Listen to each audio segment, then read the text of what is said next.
नमस्कार, देवभूमि समाचार में स्वागत है आपका। मैं हूं आपके साथ प्रियंका मिश्रा। बुलेटिन की करेंगे शुरुआत।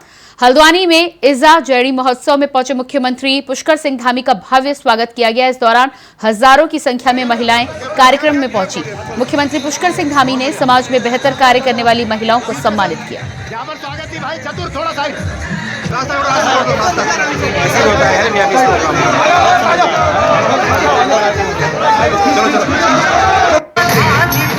हमारे राज्य के अंदर आज हमारी जो मातृशक्ति है वो बहुत तेज़ी से हर क्षेत्र में काम कर रही है। स्वयं सहायता समूह के माध्यम से, स्थानीय उत्पाद बनाने के माध्यम से, और जहां वो स्वयं उत्पाद बना रही हैं उसके साथ अनेक लोगों को रोजगार देने का भी काम कर रही है। इज़ा जैड़ी महोत्सव हमारी जो मातृशक्ति है उसको प्रोत्साहन देने के लिए, उनके उत्थान के लिए, उनको एक स्थान मिले, एक अच्छा विपणन का उनके लिए बाजार मिले, और हमारे जो उत्पाद हैं उनको अब राष्ट्रीय नहीं अंतर्राष्ट्रीय स्तर पर पहचान मिले। उसके लिए हम बहुत जल्दी हमारी मंत्रिमंडल ने हमने फैसला कर लिया है कि हम एक बड़ा कोई नाम लेकर, जिसको कि हिमालय हाउस जैसा कोई नाम लेंगे, उस नाम के अंतर्गत सारे प्रोडक्टों को लाएंगे और उसकी अच्छी ब्रांडिंग करेंगे, जिससे कि सबको एक अच्छा बाजार मिलेगा और उनके जो उत्पाद हैं वो आसानी से बाजार को उपलब्ध हो पाएंगे, उनको भी अच्छी उनकी आजीविका बढ़ेगी।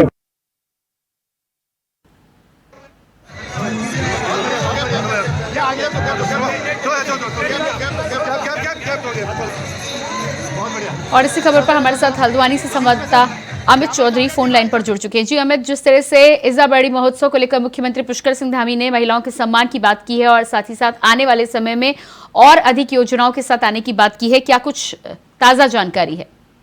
देखिए प्रियंका, बिल्कुल बात की जाए कि आज मुख्यमंत्री पुष्कर सिंह धामी का नैनीताल जनपद में दौरा था और हल्द्वानी में क्योंकि एक बड़ा कार्यक्रम रखा गया था यहाँ पर इज़ा जैड़ी महोत्सव के तौर पे मुख्यमंत्री को आज यहाँ आना था, तो उसको लेकर के तमाम तैयारियां की गई थी। और ये मुख्यमंत्री का यहाँ आने का इसलिए बड़ा मौका था क्योंकि कई सौ करोड़ की योजनाओं का आज उनके द्वारा शिलान्यास और यहाँ पर उद्घाटन होना था। उसको तहत भी यहाँ पर ये कार्यक्रम लगातार आयोजित किया जा रहा था। और यहाँ बता दूं मैं आपको, करीब 713 करोड़ की योजनाओं की सौगात नैनीताल जिले सहित 13 जनपदों को मुख्यमंत्री ने आज इज़ा जैड़ी महोत्सव के जरिए दी है। और साफ तौर से यहाँ कार्यक्रम की बात की जाए तो कार्यक्रम बेहद ही भव्य था और उस कार्यक्रम में हजारों की संख्या में महिलाएं पहुंची थी। और पुष्कर धामी ने जिस तरह समाज में बेहतर कार्य करने को लेकर के जो यहाँ पर महिलाओं के द्वारा जो कार्य किए जा रहे हैं उन सभी महिलाओं को सम्मानित भी किया गया। महिलाओं के अंदर ही लगातार पुष्कर धामी को लेकर के एक लगातार सम्मान की भावना कहीं ना कहीं दिखाई दी। और इज़ा जैड़ी महोत्सव में तमाम कार्यक्रम आयोजित किए गए। पुष्कर धामी के स्वागत के लिए फूल मालाओं के साथ उनका स्वागत किया गया और इस कार्यक्रम में करीब 713 करोड़ की योजना जो करीब 259 योजना थी उनका शिलान्यास आज पुष्कर धामी ने करा है। तो साफ तौर से और साथ ही महिलाओं के लिए क्या बेहतर कार्य हो सकते हैं आने वाले समय में, उसकी तरफ भी उन्होंने उससे इशारा किया। और साफ तौर से यहाँ पर कहा जाएगा जो उत्तराखंड की महिलाओं को कैसे सम्मान दिया जाए, कैसे उनके पैरों पर खड़ा किया जाए, जो योजना भी उत्तराखंड के अंदर महिलाओं को लेकर चल रही है और इन योजनाओं में कैसे इजाफा किया जाए, इसको लेकर तमाम यहाँ बातें हुई हैं और पूरी तरीके से उत्तराखंड की महिलाओं को सम्मान देने की बात लगातार की जा रही है। जी बिल्कुल अमित, इसके अलावा जिस तरह से महिलाओं से जुड़े उत्पादों की यहाँ पर मुख्यमंत्री ने बात की है कि आगे उनकी मार्केटिंग को लेकर वो किस तरह से अपने उत्पादों की और बिक्री कर सकती हैं, उसके लिए भी स्थान से लेकर तमाम तरह की मदद उनको किए जाने का प्रयास है, तो इसको लेकर क्या योजना है? देखिए, बात की जाए जिस तरीके से यहाँ पर जो स्वयं सेवा सहायता के तहत जो यहाँ पर जो महिलाओं के द्वारा जो उत्पादन किए जा रहे हैं घरेलू तौर से, उन सभी को कैसे मार्केटिंग की जाए, बाजार उनको कैसे उपलब्ध करा जाए और कैसे उनको सुविधाएं दी जाए, इसको लेकर के भी उन्होंने कहा कि एक बाजार कहीं ना कहीं इसके लिए उनके लिए बनाया जाएगा। और एक बड़े स्तर पे, क्योंकि हल्द्वानी उत्तराखंड के साथ साथ बड़े शहरों में उसके द्वारा जो यहाँ पर उत्पादन किया जा रहा है उसको कैसे आगे बढ़ाया जाए, उसको लेकर कार्य योजना तैयार की जाएगी। और उत्तराखंड की महिलाओं के द्वारा जो यहाँ पर संशोधित जो यहाँ पर जो कार्य किए जा रहे हैं, जो निर्मित किए जा रही है चीजें, उनको कैसे देश दुनिया तक पहुंचाया जाए, उसको लेकर भी लगातार कार्य योजना तैयार की जाएगी, जिसको लेकर के तमाम तरीके से कार्य योजना तैयार की जा रही है। और यही एक उनका इशारा भी था कि उत्तराखंड के अंदर तमाम ऐसी प्रतिभा है जिनको आगे बढ़ाने का काम लगातार किया जाना चाहिए, उसकी तरफ भी सरकार ध्यान दे रही है और उसी को लेकर के लगातार यहाँ पर तमाम बातें की गई है और तमाम तरीके से यहाँ पर जो कार्य योजना है उनको बनाने की बात। जी बिल्कुल अमित, इस तमाम जानकारी के लिए बहुत शुक्रिया आपका। और इसके बाद बात करते हैं अगली खबर की। लोकसभा चुनाव से पहले उत्तराखंड के मुख्यमंत्री पुष्कर सिंह धामी ने आज प्रदेश में कई योजनाओं का शिलान्यास और लोकार्पण किया। हरिद्वार के ऋषिकुल ऑडिटोरियम में जिला प्रशासन ने कार्यक्रम का आयोजन किया था, जिसमें हरिद्वार से सांसद डॉक्टर रमेश पोखरियाल निशंक, पूर्व कैबिनेट मंत्री मदन कौशिक समेत कई विभागों के अधिकारी मौजूद रहे।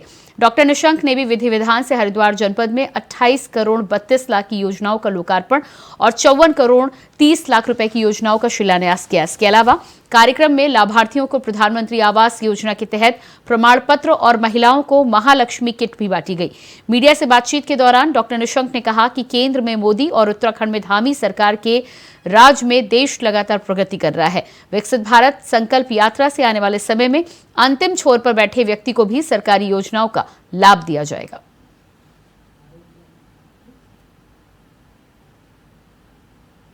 कि आज यहाँ पर जहाँ प्रधानमंत्री जी ने उद्बोधन किया, वहाँ हमारे प्रदेश के मुख्यमंत्री जी ने यहाँ हरिद्वार जनपद में कुल लगभग 40 योजनाओं का लोकार्पण किया है, और जिसमें 28 करोड़ 32 लाख की योजनाएं हैं, जबकि शिलान्यास 184 योजनाओं का शिलान्यास आज हुआ है, जो 54 करोड़ 30 लाख से बनाई जाएंगी। लगभग 82 करोड़ 62 लाख करोड़ रुपए का आज यहाँ पर शिलान्यास और उद्घाटन हुए। इस जिले के लिए बहुत बड़ी बात है, और मुझे इस बात की खुशी है कि किसान सम्मान निधि में आज 1,03,000 से भी अधिक किसानों को अभी तक 320 करोड़ रुपया उनके खाते में चला गया।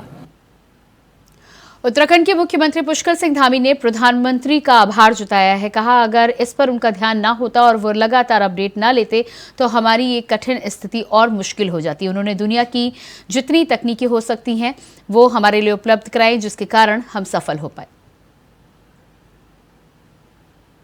पूरी दुनिया के अंदर जो लोगों की दुआएं थी वो काम आई, सभी सुरक्षित आ गए, सभी स्वस्थ हैं। हम अपने प्रधानमंत्री जी का भी आज इस अवसर पर बहुत उनका धन्यवाद करना चाहते हैं कि उनका अगर इतना ध्यान न होता और वो लगातार इसका अपडेट न लेते तो ये कठिन स्थिति हमारे लिए बहुत मुश्किल जैसी स्थिति थी। ऐसे समय में उन्होंने दुनिया की जितनी टेक्नोलॉजी हो सकती है वो सारी टेक्नोलॉजी हमारे लिए भेजी, उसके कारण से हम सफल हो पाए। मैं आज आप सबके माध्यम से एक एक व्यक्ति को जो आज इस रेस्क्यू ऑपरेशन में लगा था, क्योंकि इससे बड़ा कुछ नहीं हो सकता, और पूरी बुलेटिन में फिलहाल वक्त एक छोटे से ब्रेक का, फौरन वापस लौटते हैं। ब्रेक के बाद बात करेंगे अगली खबर की। देहरादून में 1996 बेंच के आईपीएस अभिनव कुमार ने आज उत्तराखंड पुलिस के महानिदेशक के रूप में कार्यभार ग्रहण कर लिया। वो प्रदेश के 12वें डीजीपी हैं। अभिनव कुमार की छवि एक तेज तर्रार और ईमानदार अफसर की है। वो केंद्र में प्रतिनियुक्ति के पद पर भी रह चुके हैं।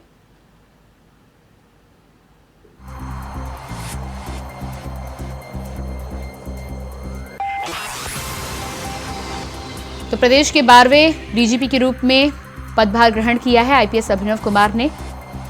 जम्मू कश्मीर से धारा 370 हटाए जाने के वक्त भी चार्ज संभाला था। मौजूदा वक्त में मुख्यमंत्री के विशेष सलाहकार के रूप में काम कर रहे थे। 2009 में डीआईजी बने थे आईपीएस अभिनव कुमार। 2014 में आईजी के पद पर पदोन्नत की गई थी। और इसके बाद अगली खबर ऋषिकेश से सामने आ रही है, जहां सिलक्यारा सुरंग बचाओ अभियान पर उत्तराखंड के राज्यपाल लेफ्टिनेंट जनरल गुरमीत सिंह ने बड़ा बयान दिया है। कहा है कि 43 श्रमिकों ने हमें सबक दिया है, संकट और प्रतिकूल स्थिति के दौरान आत्मनियंत्रण कैसे दिखाया जाए ये बताया है। इनमें से प्रत्येक कार्यकर्ता एक हीरा है और ये दर्शाता है कि भारत में हमारे मानव संसाधन प्रतिकूल परिस्थितियों के दौरान एकजुट रहते हैं। इस चुनौती ने पूरे भारत को एक साथ ला दिया है।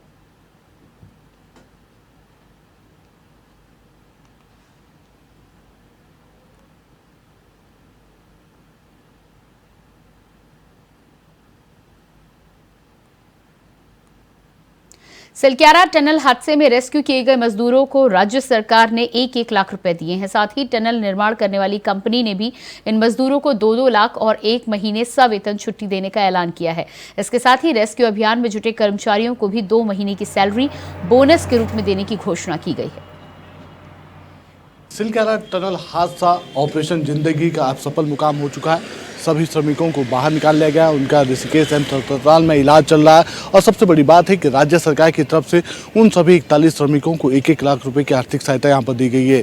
कंपनी की तरफ से, जिस कंपनी में वो काम कर रहे थे, क्योंकि राज्य के विकास के लिए उनका महत्वपूर्ण योगदान था, कंपनी की तरफ से उन सभी श्रमिकों को 2-2 लाख रुपए देने की घोषणा की गई है। इसके अलावा इस रेस्क्यू अभियान में कंपनी का जो भी कर्मचारी था उसके लिए यहाँ पर बोनस की व्यवस्था की गई, यानी 2 माह का जो वेतन होगा उन्हें बोनस के रूप में दिया जाएगा।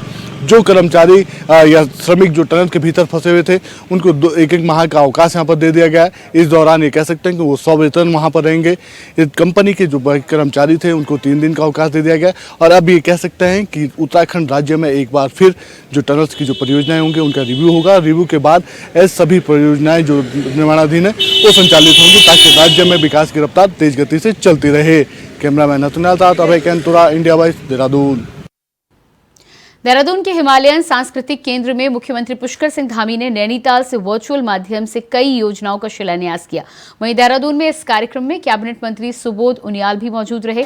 सीएम पुष्कर सिंह धामी ने नैनीताल से प्रदेश के 13 जनपदों के लिए 1300 करोड़ की योजनाओं का लोकार्पण और शिलान्यास किया। वहीं इस शिलान्यास और लोकार्पण कार्यक्रम पर कैबिनेट मंत्री सुबोध उनियाल ने कहा कि ये योजनाएं आने वाले समय में प्रदेश के लिए मील का पत्थर साबित होंगी और 2025 तक इन योजनाओं से प्रदेश का बहुमुखी विकास होगा।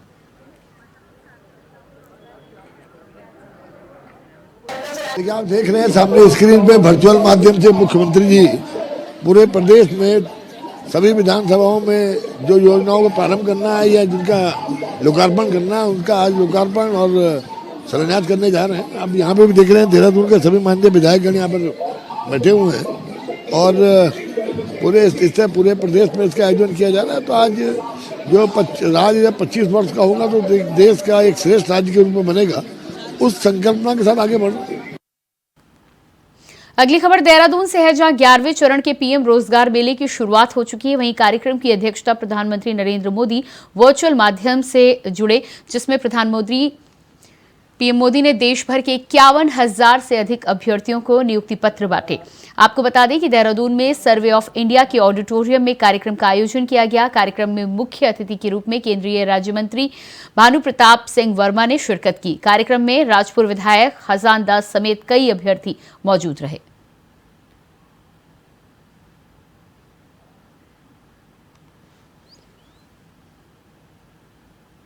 हरिद्वार रुड़की विकास प्राधिकरण ने क्षेत्र में अवैध कॉलोनियों के खिलाफ मोर्चा खोल दिया है। जहां एक तरफ शहरी क्षेत्र में लगातार कार्रवाई हो रही है, तो वहीं अब एचआरडीए ने देहात क्षेत्र में भी अवैध कॉलोनियों पर कार्रवाई की है। आज हरिद्वार रुड़की विकास प्राधिकरण के उपाध्यक्ष अंशुल सिंह के निर्देशानुसार एईडीएस रावत ने भारी पुलिस बल के साथ अवैध कॉलोनियों के खिलाफ ध्वस्तीकरण किया। एईडीएस रावत ने बताया है कि विभाग को लगातार सूचना मिल रही थी कि रुड़की और भगवानपुर क्षेत्र में बहुत सी अनाधिकृत कॉलोनियों का निर्माण किया जा रहा है, जिस पर ध्वस्तीकरण कार्रवाई अभियान चलाया गया। वहीं विभाग की कार्रवाई से क्षेत्र में भू माफियाओं में हड़कंप मचा हुआ है। जो है बहुत सारे अनाधिकृत रूप से कॉलोनियां रुड़की और भगवानपुर तहसील क्षेत्र अंतर्गत चल रही थी, उन पर हम धीरे धीरे जो है ध्वस्तीकरण कार्रवाई कर रहे हैं और ये कार्रवाई लगातार जारी है और ये तीसरे फेज में भगवानपुर तहसील की कार्रवाई अमल में लाई गई।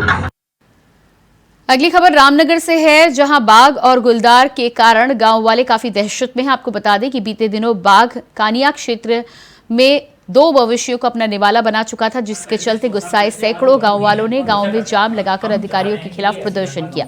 दर्जनों गांव वालों ने कॉर्बेट पार्क के कार्यालय में पहुंचकर अधिकारियों के खिलाफ नाराजगी व्यक्त करते हुए पार्क के वार्डन अमित ग्वासाकोटी को ज्ञापन सौंपते हुए कहा कि गांव में रहने वाले लोग अपनी खेती और पशुपालन पर ही निर्भर हैं। देखिए, हमारे कानिया में कल 2 गायों को बाघ ने मार दिया था और लगातार बाघ का मूवमेंट जो है कानिया गांव में है और जिससे पूरे गांव के अंदर दहशत है। उसीलिए आज हम लोग यहां पर ज्ञापन देने के लिए आए थे और हम चाहते हैं कि बाघ को तुरंत पकड़ा जाए और जो गाय मरी हैं और जो बाघ का मूवमेंट वहां लगातार हो रहा है उसको कम किया जाए। तो इसीलिए हम प्रशासन से, कॉर्पोरेट प्रशासन से मांग करते हैं कि उस बाघ को तुरंत पकड़ा जाए और ऐसे व्यक्तियों को तुरंत मुआवजा दिया जाए जिससे उनकी कुछ क्षति भरपाई पूर्ति हो सके। हाँ जी, देखिए, ग्रामीणों का प्रतिनिधिमंडल और ये दूसरा भी प्रतिनिधिमंडल मिलने के लिए आया था। तो इसमें जो मवेशियों को मार दिया गया था, तो इसके लिए कार्रवाई की जा रही है वन विभाग के द्वारा। रात्रि गश्त और दिन की गश्त की जा रही है। आम पोखरा स्टाफ के साथ मिलकर हमारा बिजरानी रेंज का स्टाफ, कॉर्बेट टाइगर रिजर्व का स्टाफ संयुक्त गश्त की जा रही है। इसमें कैमरा ट्रैप्स लगाए गए हैं उस टाइगर या संभवतः लेपर्ड की पहचान के लिए। तो जैसे ही इसकी पहचान होगी तत्पश्चात अग्रिम कार्रवाई की जाएगी और साथ में इसके जो मवेशी का मुआवजा मिलना है उसके लिए भी कार्रवाई की जा रही है। सिलक्यारा टनल हादसे के बाद अब राज्य में ऐसी सभी परियोजनाओं का सेफ्टी ऑडिट होगा। इस बात का समर्थन सीएम धामी कर चुके हैं और विपक्ष भी इस कार्रवाई की मांग कई बार कर चुका है।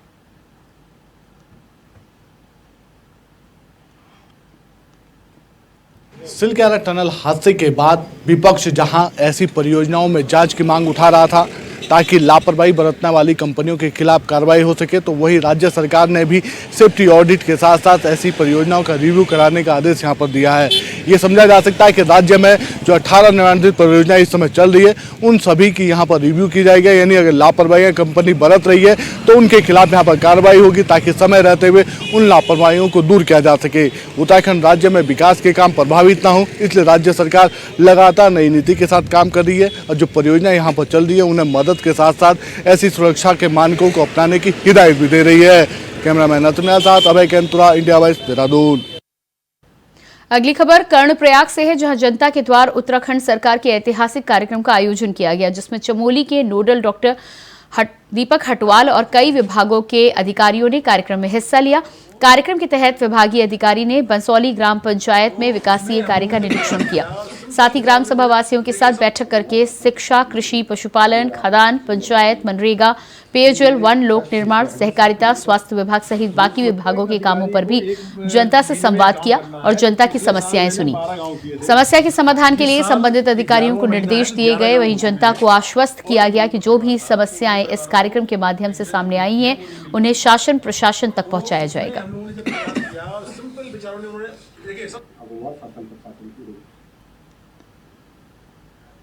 देहरादून नगर निगम बोर्ड के 5 साल का कार्यकाल 2 दिसंबर को पूरा होने जा रहा है और इसी के चलते आज नगर निगम में एक सम्मान समारोह का आयोजन किया गया, जिसमें नगर निगम के मेयर सुनील उनियाल गावा समेत समस्त पार्षदों का सम्मान किया गया।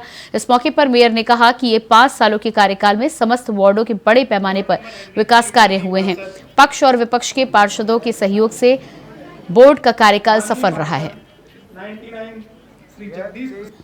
भारतीय जनता पार्टी के बोर्ड के 5 साल सफलता के आज पूर्ण हो रहे हैं कल, और उसको लेकर यहाँ पर सम्मान समारोह था, उसमें मैं सम्मिलित हुआ क्योंकि इस नगर निगम से मेरा दिली रिश्ता और बहुत करीबी रिश्ता है। तो अच्छा लगा अपने लोगों के बीच में आकर और सबने अपने अपने विचार रखे और सभी का ये है कि कार्यकाल समाप्त हुआ है, काम समाप्त नहीं हुआ है, तो काम अभी आगे बढ़ेगा और पूरा करेंगे, जो काम छूटे हैं उनको पूरा करेंगे। खबर देहरादून से है, जहां हाल ही में थाना बसंत विहार पुलिस को सूचना मिली है कि बसंत विहार के दरू चौक से आगे एक महिला और पुरुष का शव बरामद किया गया है। सूचना मिलते ही पुलिस ने मौके पर जाकर छानबीन की, लेकिन दोनों ही शवों की जानकारी नहीं मिल पाई। पुलिस ने जांच की शुरुआत की है। सीसीटीवी कैमरे के माध्यम से छानबीन करके पुलिस को एक बड़ी सफलता हाथ लगी है। वाहन से टक्कर मारने की वजह से दोनों की मौत हुई थी। वहीं पुलिस ने उपायुक्त वाहन चालक शाहरुख को गिरफ्तार कर लिया है, जिसने पूछताछ में बताया कि उसकी गाड़ी से महिला को टक्कर लगी, जिसके कारण महिला नहर में गिर गई और उसकी मौत हो गई। वहीं दूसरा व्यक्ति भी वहां से जा रहा था, जिसको उसी के वाहन से टक्कर लगी, जिससे व्यक्ति सड़क किनारे गिर गया और उसने पकड़े जाने के डर से व्यक्ति को नहर में फेंक दिया, वहां से फरार हो गया। आज पुलिस ने शाहरुख को गिरफ्तार कर न्यायालय में पेश किया है।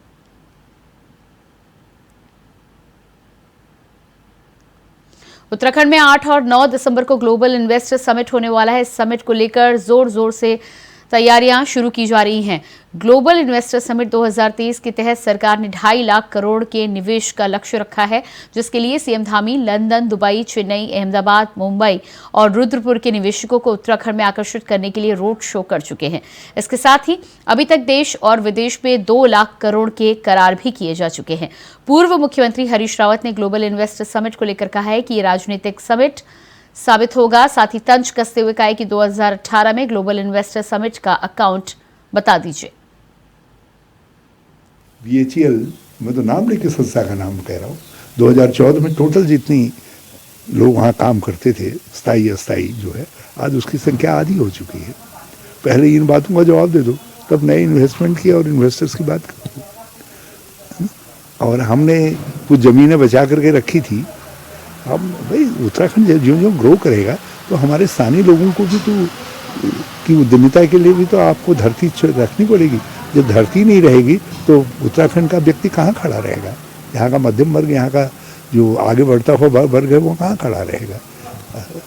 आप कौन सा नामचीन उद्योग है जो उत्तराखंड के अंदर नहीं है, जो आप नए ला करके कौन सा उसमें ऐसा कर देंगे कि जिससे मैं तो कह रहा हूँ केवल जितने लोगों ने इस 6-7 सालों के अंदर जिन उद्योगों का पलायन हुआ, बंद हुए, जितनी आई, यदि उसके आधे की भी प्रतिपूर्ति हो जाती है, आधे की भी प्रतिपूर्ति हो जाती है, तो मैं तो कहूँगा इन्वेस्टर समिट हो गया। नगर निगम हल्द्वानी ने आवारा मवेशियों को गौशालाओं में छोड़ दिया है, जिसके चलते ये मवेशी मुख्य सड़कों और किसानों की फसल को नुकसान पहुंचा रहे हैं। इसके कारण राहगीरों और लपडाओं के गांव के किसानों को काफी परेशानियों का सामना करना पड़ रहा है। किसान रात भर जाकर अपनी फसलों की देखभाल करने को मजबूर हैं। दिन भर बंदरों का आतंक और रात को नगर निगम के द्वारा छोड़े गए जानवर की वजह से किसानों का दिन और रात का चैन खराब हो चुका है। बार बार शिकायत करने के बाद भी कोई किसानों की बात सुनने को तैयार नहीं है।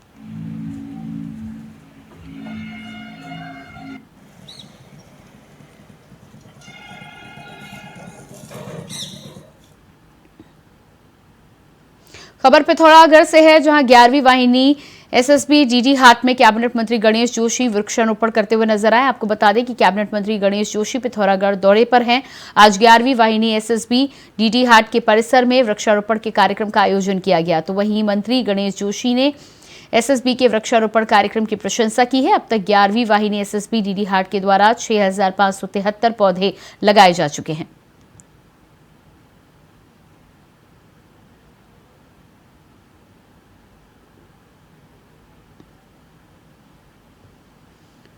और इसी के साथ फिलहाल इस बुलेटिन में इतना ही। खबरों का सिलसिला जारी रहेगा। नमस्कार।